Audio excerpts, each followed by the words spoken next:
இன்னைக்கு இருக்கிற காலகட்டத்தில் ஆண்கள் பெண்கள் 2 பேருமே அதிகமாக பாதிக்கப்படக்கூடிய ஒரு விஷயம் என்ன அப்படின்னா டயபெட்டிஸ். அதை தான் நம்மளை சர்க்கரை நோயின்னு சொல்லுவாங்க. இந்த சர்க்கரை நோய்னா என்ன அப்படின்னா உடம்பில் இருக்கிற இரத்தத்தில் சர்க்கரை அளவு அதிகமாகிறத தான் நம்ம டயபெட்டிஸ்னு சொல்லுவோம். நம்ம சாப்பிட்ற உணவு குளுக்கோஸாக மாறும். அந்த குளுக்கோஸை உடம்போட செல்களுக்குள்ள எடுத்துகிட்டு போகிறதுக்கு இன்சுலின் அப்படிங்கிற ஒரு ஹார்மோன் நமக்கு ஹெல்ப் பண்ணும். இந்த இன்சுலின் சரியான வேலை செய்யலை அப்படின்னா அல்லது போதுமான அளவு சுரக்கலை அப்படின்னா இரத்தத்தில் சர்க்கரை அளவு அதிகமாகும். அதை தான் நம்ம டயபெட்டிஸ்னு சொல்லுவோம்.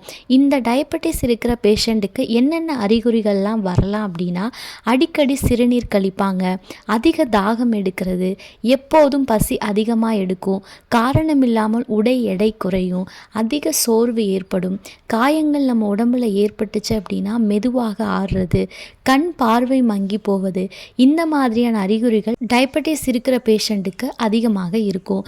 இந்த டயபெட்டிஸை நம்ம எப்படி கட்டுப்பாட்டில் வச்சுக்க முடியும் அப்படின்னா பேலன்ஸ்டு டயட்டை நாம் ஃபாலோ பண்ணணும்.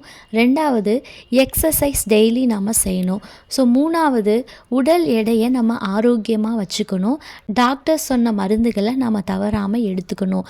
அது போக இரத்த சர்க்கரை அளவை நம்ம தவறாமல் பரிசோதிக்கணும். ஸோ இந்த செயல்பாடை நாம் செய்கிறது மூலிமா, இதை நம்மளோட வாழ்க்கையில் நம்ம பின்பற்றுறது மூலிமா டயபெட்டிஸை நல்ல கட்டுப்பாட்டுக்குள்ளே நம்ம வச்சுக்க முடியும். இதுக்கான பேலன்ஸ்டு டயட் உங்களுக்கு வேணும் அப்படின்னா நம்மளோட பேஜை ஃபாலோ பண்ணிவிட்டு மறக்காமல் டயபெட்டிஸ்னு கமெண்ட் பண்ணுங்கள், நான் உங்களுக்கு சென்ட் பண்ணுறேன். அண்ட் இந்த வீடியோ உங்களுக்கு பிடிச்சிருந்தால் லைக் பண்ணிவிட்டு மறக்காமல் உங்களோட ஃப்ரெண்ட்ஸ் அண்ட் ஃபேமிலிக்கு இதை ஷேர் பண்ணுங்கள். பாய்.